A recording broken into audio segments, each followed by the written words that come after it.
because you tell me I am your own. There's been several times in my life, even after salvation, that you kind of lose your way. And when you do, you go, Father, are you still there? And he always says, you are my own. Can we hear it? That's the key. Can we hear him say that? Sometimes we have to be at our end. Sometimes we got to be down in the mud. Sometimes we just got to be in that quiet place.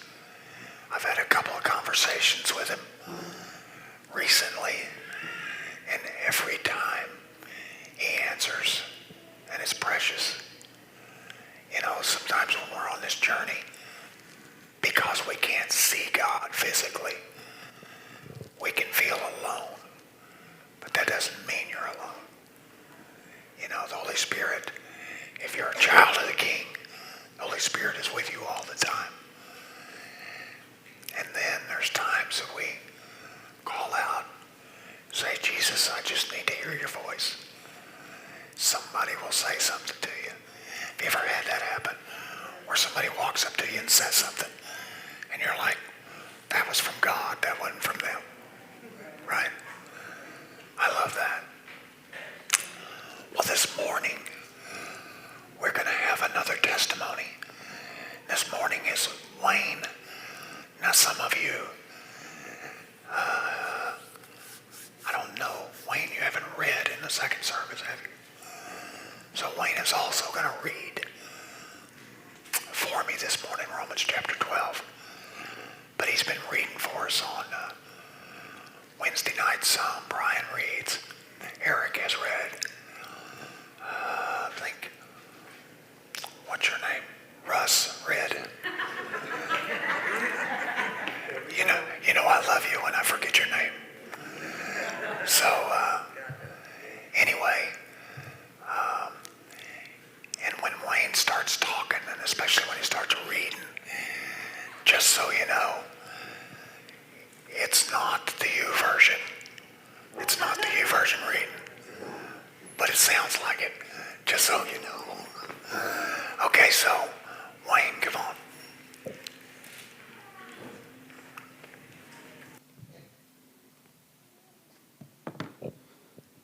Hello, everyone.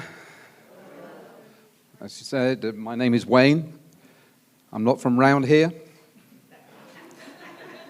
People ask me where I come from. I say I'm from Far East Texas, y'all. Man. When Jim asked me to give me my testimony, it's just like, how can I condense a lifetime of the goodness of God that we just heard into 10 minutes or less? I don't know if I can, right? But I'm going to try. You know that for me that it started before I was born. My mother was married to a Royal Air Force pilot, and she had a life because she was brought up from the South Wales, which is a poor place, and then she was given a life that was far beyond her dreams. And she didn't want to give that life up, right? And so then she found that she was pregnant with me, and she tried twice to abort me. And when I was growing up, she used to say to me, why didn't you die when I tried to kill you? And so that was my upbringing. So it started there, and as I went and lived life, that was it. She physically abused me, she emotionally abused me, she verbally abused me. And she sent me places where they sexually abused me. And in that early part of my life, up until 16, I was in this darkness. I hated everybody. I was angry. I was just lost, right? And it's so much so that I was so angry at her that I tried to cause her harm. But in the process of trying to cause her harm, I harmed myself. And at the age of 16, they sent me to 1 to 4 years in a youth prison in England. And in there, I learned a level of violence that you could never believe, right? And then when I came out, I was still angry. And then one day, at the age of 20, I played a game, and I was very good at it, called rugby. And for the uninitiated, rugby is American football without the helmets and the paddings. Bless your little hearts.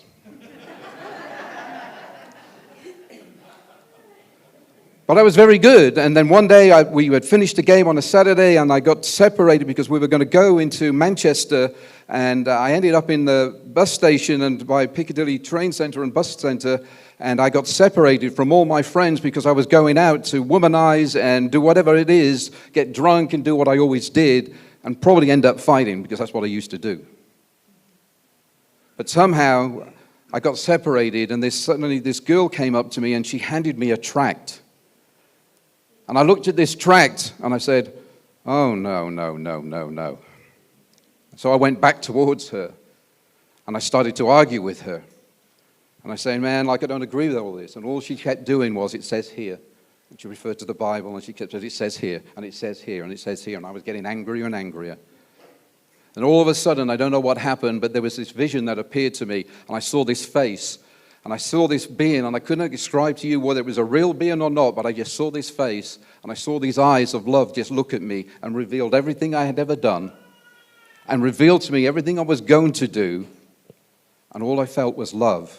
And I didn't know who this being was, but all I knew was that I fell on my knees in Piccadilly bus station, and I gave my life to God, not knowing what that meant. And I would like to think, man, that my life was going to get better. And it did for a while, right? I got involved very early into an organization called Navigators. I don't know if any of you know what the Navigators were. They're an American organization.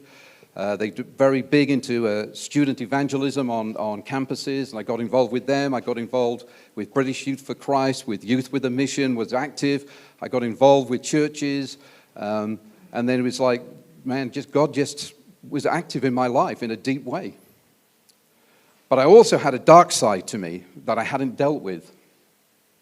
And there would be these periods of clarity where I would be okay, but then, and I had a great career as well, and I had a beautiful wife and children, and on the outside, it looked like I had this perfect little world, but on the inside, I was always dying, and I was always angry, and I was always wanting to seek darkness out for some reason, right?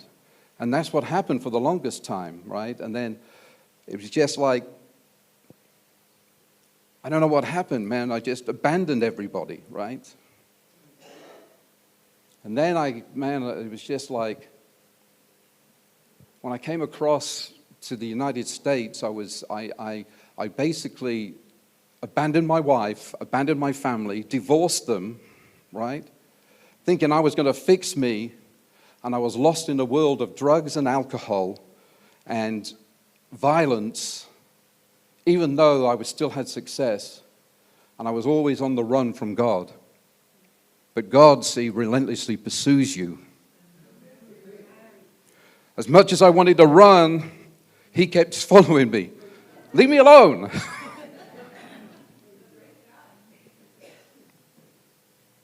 But I was lost in a lifestyle for a moment, and it got so bad that, man, I had guns put to my head, and this is how God worked with me, man. I would have guns put to my head, and they would pull the trigger, and it wouldn't go off. And people would look at their guns and saying, what's happening? And I'm saying, He's showing off one more time, right? I'm tired of you doing this. And then I was lost in this world of addiction, right, that took me to places where I would overdose. I would try to end my life, and I would overdose. And it was so bad that I overdosed one day, man, on a Sunday morning, right, and in a motel. And they pronounced me dead on the scene and took me to Baylor on Peak and Carroll in Dallas, covered on a gurney, waiting to go to a morgue. When I sat bolt upright and asked, "Where am I?" Scared everybody. They literally crashed me into ICU. And I've still got scars on me where they crashed IVs into me and trying to because they didn't know what was happening. And I just remember laying there and saying, God, what is this? And He said, Wayne, you told me that you never wanted to be found dead on a motel room floor, and your children told that you had died of a drug overdose. How close do you have to come Choose life, choose death, but make a choice. And I remember crying out to God. I said, God, I don't know how to live. He said, that's all I need. I don't know how to live. He said, that's all I need from you. And again, I would like to tell you that it was perfect, but it wasn't. It was that battle that we have inside, because God said, we have to go inward. No, we don't have to go inward. But God kept saying we do. Man, and so over a period of time, there was just this fight, and there was a point when I just said, like, God, I can't keep fighting you anymore. He said, Wayne, we have to go inward. And I said, you're confused, God. We don't. And he says, the confusion lays with you, Wayne. We have to go in. So I think it's in Matthew 21. And he said to me, he said, fall on the rock and be broken, lest the rock crush you. There is a brokenness in it, Wayne. And I'm going to, how painful do you want it to be? And I think that was the beginning of the surrender for me, right? There's a book called by Andrew Murray, I don't know if you've ever heard of it, called Absolute Surrender. That is what God was demanding of me. And I was refusing to give, but he was going to do it anyway. And from there, I started to get my journey together, right? I started to get plugged into a church again, right? And I love that Pastor Mark, man, he reminds me so much of Pastor Jim in looks and how he carries himself, and he rode a Harley just the same, right? And he just said, Wayne, I want you to be part of this church. I want you to be a pastor. I said, I'm not a pastor, I'm an evangelist. He said, no, you're a pastor. No, I'm an evangelist. No, you're a pastor. I'm an evangelist. And in the end, I said, what does it mean to be a pastor? And he said, he handed me a toilet brush and he said, pastor that. And then after a few months, he promoted me to the broom. And then he promoted me to door greeter. And I ended up being a youth pastor, and then I ended up being a pastor in his church. But in the middle of that, I realized that I had to be a servant, because that's what he taught me. It's about servanthood, right? And that's what he taught me about, that you have to love God, love others, but you serve God and serve others. And that's what my mantra is today. I don't know why he brought me to Ardmore. I live on 53 acres. Next to Melvin, who isn't here now, so I can point him out, but he's my brother-in-law. I don't know why I'm here. All I know is that I'm God's servant. I have stopped fighting. I understand what surrender means today, even though I'm English. If I was French, I could have surrendered in a minute. And if there's any French people in here, I'm sorry. But I'm grateful for my life today, because what I do is all I am is that, if you ever heard of Tozer, A.W. Tozer, man, read some of his books, The Pursuit of God. That's what I'm doing, because God pursued me, I pursue God. As the deer pants after the water, so my soul thirsts after you. And that's who I am today. Thank you.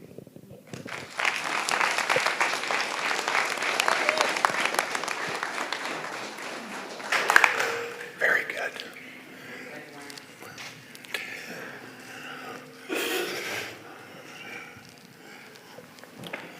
When I first got saved, I had an accent like that.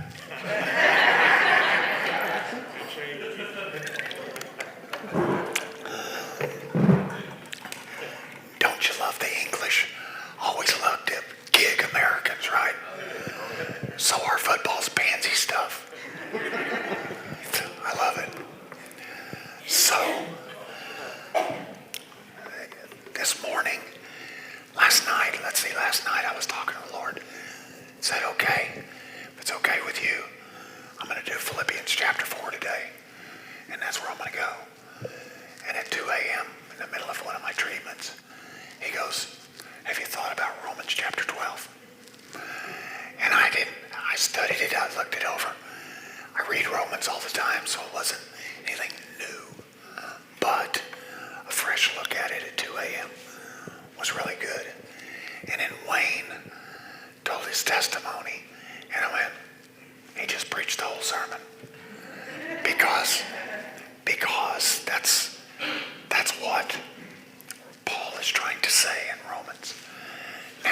shared the gospel with the Hebrews, but he also loved his Roman heritage, and he also shared with his Roman brothers and sisters. He's more than likely in Rome, in prison, writing this letter. So it matters. It matters that he wrote this book, or this letter. So, Wayne, if you'd read that first paragraph. Okay, Romans 12. And so, dear brothers and sisters, I plead with you to give your bodies to God because of all that he has done for you. Let them be a living and holy sacrifice, the kind he will find acceptable. This is truly the way to worship him. Don't copy the behavior and customs of this world, but let God transform you into a new person by changing the way you think. Then you will learn to know God's will for you, which is good and pleasing and perfect. Okay. Yeah, so he says, I plead with you to give your bodies to God because of all he has done for you. He's setting up what he's going to talk about for the next 2 chapters. So he's like David. He starts with a statement, and then he fleshes out the statement. And then he comes back around to the statement. Do you know our problem as Christians is when we give our lives to Jesus and we begin to see the path he's putting before us. Just like Wayne said, God showed him his path and he immediately rebelled against it. Some people do that. Some people grab the ball and run with it like they've got it all figured out and they know what's supposed to happen. That's what I did. When God first showed me that I was going to have a church downtown and it was going to reach out to people that were the least of these, I was standing right over on that corner. And he says, there's going to be a church here one day and you're going to be the pastor. You know what I did? I went out and tried to start one immediately. But God had me on a journey for 20 years before I became a pastor. Because I wasn't ready. See, and when we give our bodies to him, that means we give up our will. We give up our mind. We give up our emotions. We give ourselves to him so that he can live through us. Wayne ran from his calling. When I was first called, when I was 18 years old, I ran towards it until I had a detour.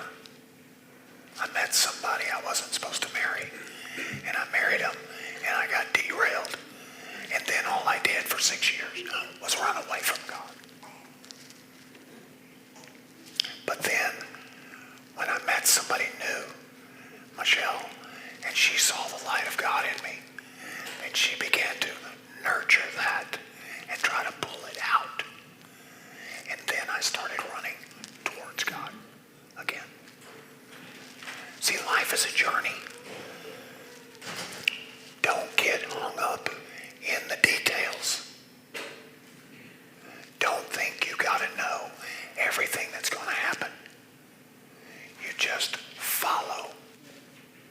And when we follow, then we will not take on the patterns of this world.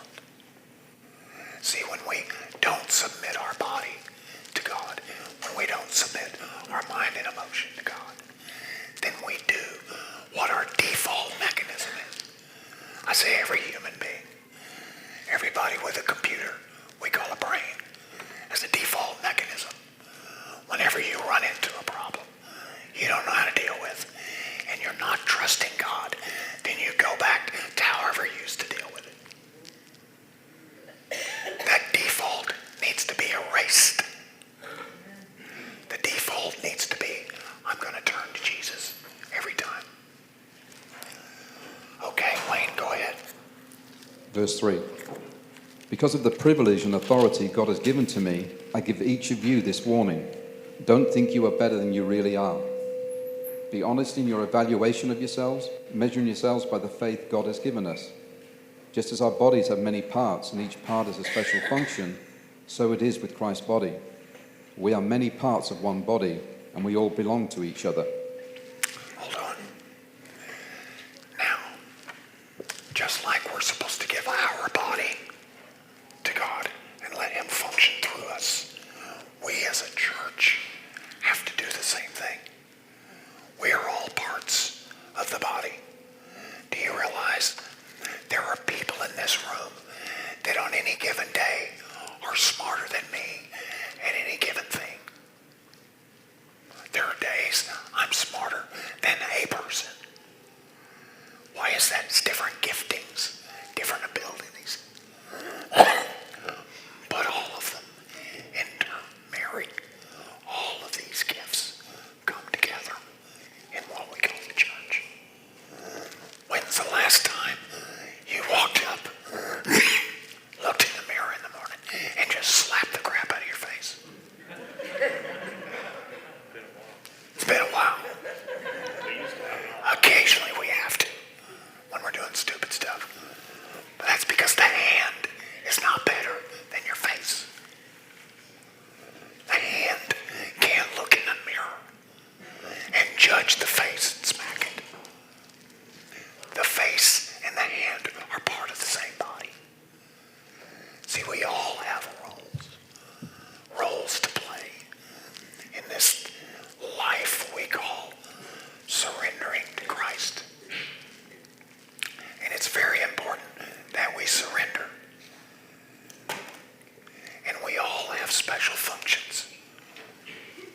Every one of us has at least one gift that God has given us. And we're supposed to use that to glorify him. Not to use it pridefully, not to lord it over somebody, but to serve. Everything about the body is servanthood. Everything. Okay, go ahead, Wayne. Verse 6. In his grace, God has given us different gifts for doing certain things well.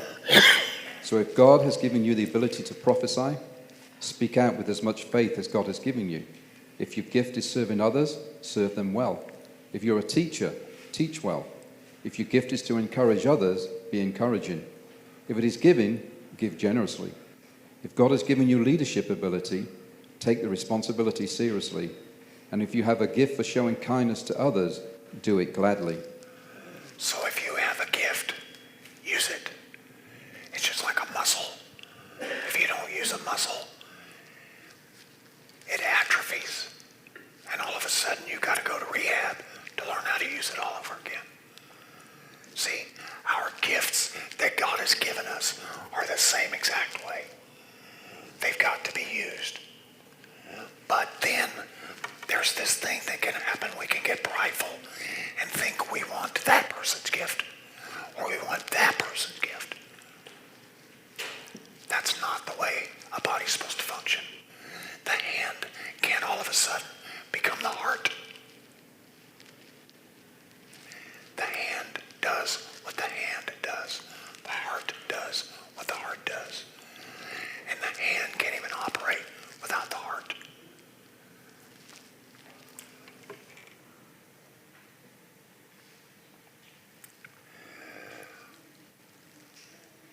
Okay, Wayne, keep going. Verse 9. Don't just pretend to love others, really love them. Hate what is wrong. Hold tightly to what is good. Love each other with genuine affection and take delight in honoring each other. Never be lazy, but work hard and serve the Lord enthusiastically. Rejoice in our confident hope. Be patient in trouble and keep on praying. When God's people are in need, be ready to help them. Always be eager to practice hospitality. Okay, don't just pretend to love others. Really love them.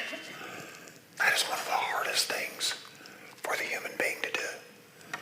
Because when a person feels wronged, then our natural thing is to ostracize, push away. When somebody feels like they've been done wrong, then we naturally go to hatred. What if you're supposed to learn something from that person? Even though they're ugly to you. You know, I've got this particular guy on this job I'm working on. And he's gotten lazy. And he's gotten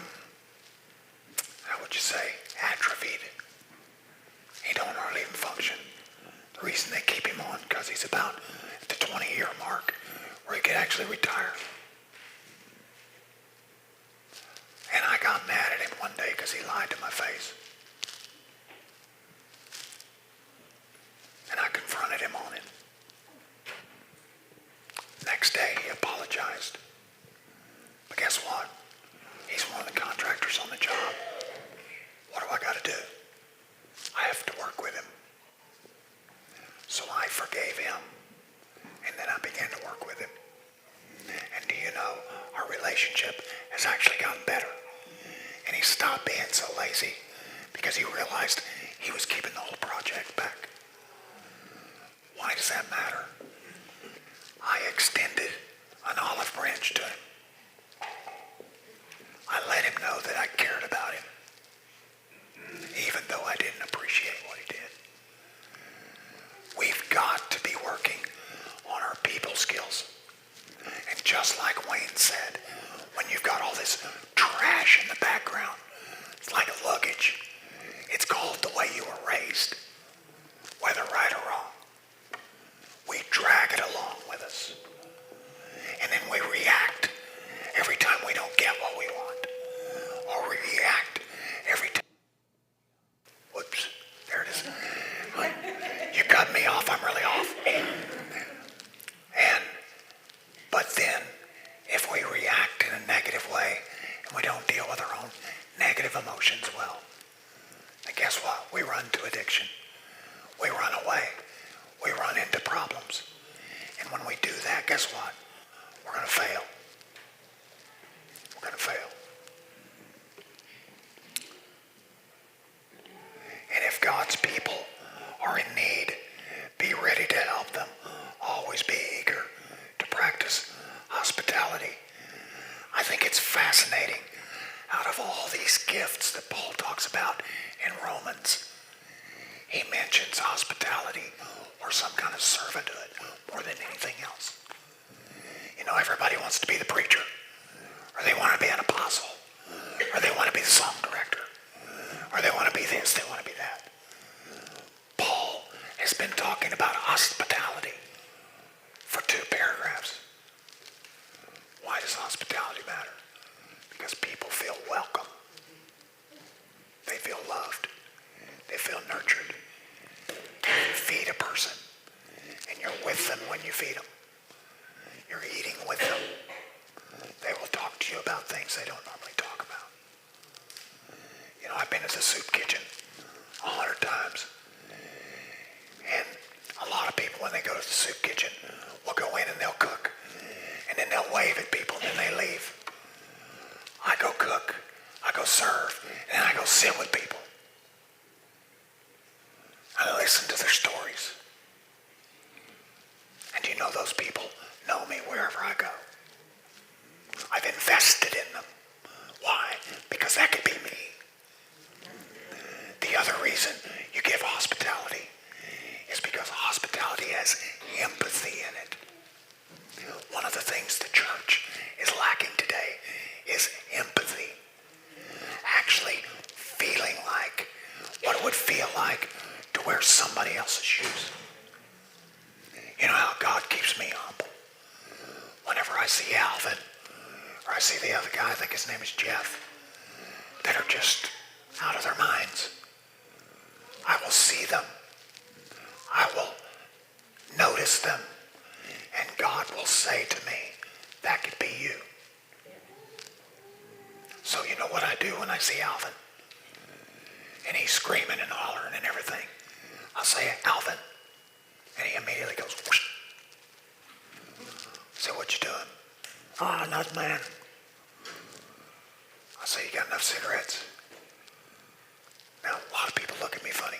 Why do you talk to him about cigarettes first? Because that's what he likes. So I talk to him about cigarettes. I go buy him a pack of cigarettes. And we sit out front and he smokes a cigarette. And I catch up with him. How you doing? Does he not deserve that? Did not Jesus die for his sins? Am I supposed to show compassion? How dare me when I don't? Now, if you're not like me, I understand that. But you can pray for him. You can pray for that person on the street. You know, I talked to a homeless guy the other day. It was brand new. I'd never never seen him before. He was holding a dog. I rolled down my window and I said, "Hey bud, what's your name?" He tells me. I go, "Where are you from?" "St. Louis." "What are you doing in Ardmore?" "Just got off the train." "Where are you staying?" "In the woods." "You got everything you need?" He goes, "To be real honest, I could really use an air mattress." I said, "Well, will you buy an air mattress if I give it to you? Give you some money?" He goes, "Yes, I will." I said, "All right." So I gave him enough money to buy an air mattress because I didn't have time to go get one. I stopped the next day. "How'd you sleep last night?" "And that air mattress worked great." See, we made connection. I invested in him, but I talked to him like a man. I didn't talk to him like he was beneath me. Okay, go ahead. Verse 14. Bless those who persecute you. Don't curse them. Pray that God will bless them. Be happy with those who are happy, and weep with those who weep. Live in harmony with each other. Don't be too proud to enjoy the company of ordinary people, and don't think you know it all. Okay, so that man was an ordinary people. See how we have a tendency when we get all prideful about ourselves and our positions or our money or our homes or whatever, and we see people who have less than us as beneath us. That's what he means by ordinary people.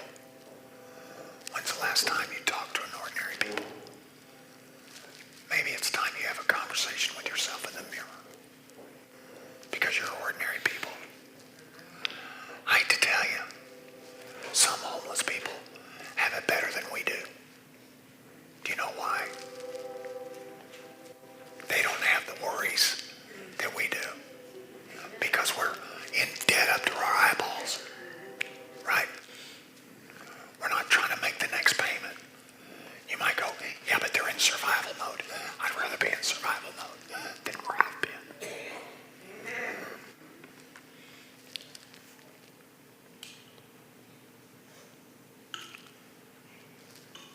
And don't think you know it all.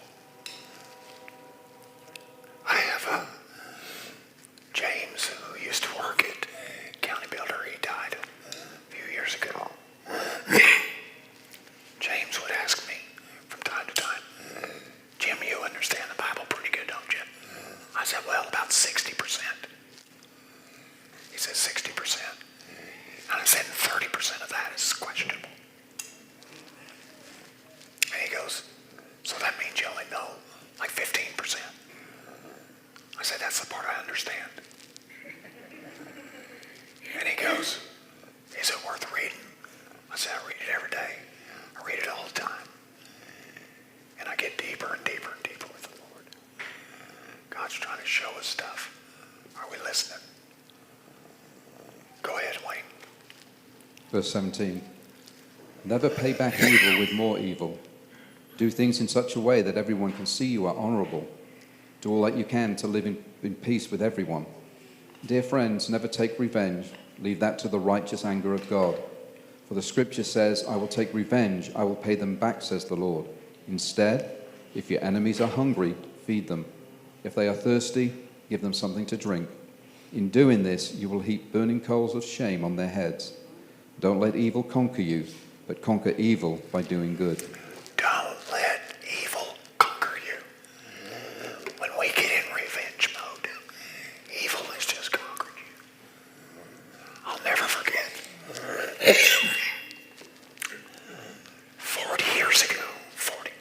41 years ago, I was sitting outside my best friend's house,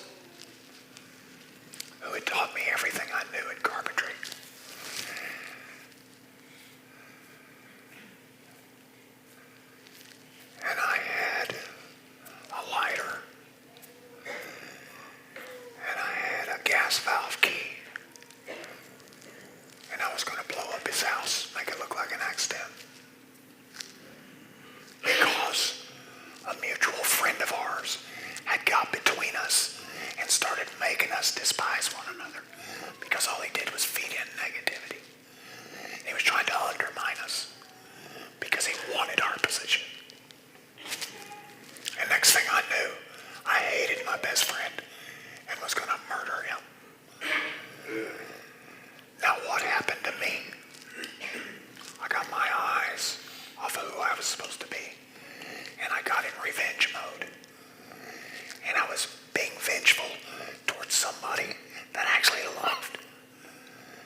hungry, feed him. Oh, son, that works a whole nother level. You know, one of the things I liked about Wayne's testimony, and I'll end with this, what I liked about his testimony, the young lady sharing the tract with him did not relent. She just kept going back to the track, back to the track. And you know why? Because the gospel was all over that track. And the gospel made an appearance in Wayne's face, and Wayne couldn't deal with it anymore. Hit the deck. But do you think that young lady was afraid? When he started being angry at her, I think her natural thing was to be afraid. But I think what she did was she said, I think she did one of those silent bullet prayers. Father, what do I do? Just keep pressing in. Father, what do I do? Just keep pressing in. You're just about to get him. I want you to be thinking about this. We as the church have got to start being the church. We've got to love the unlovable. We've got to reach out to the ones who don't want us reaching out to them. We've got to care about the people that nobody cares about, because Jesus died for every one of them. And then we've got to start functioning as the body. Let our gifts and abilities complement one another. When you know there's somebody you're having a hard time reaching, tag team them. Call somebody and say, hey, would you go visit them? You know, 20% of the people who've come to this church through years was a tag team. I would send somebody to go see that person, or they would send me. By the time the second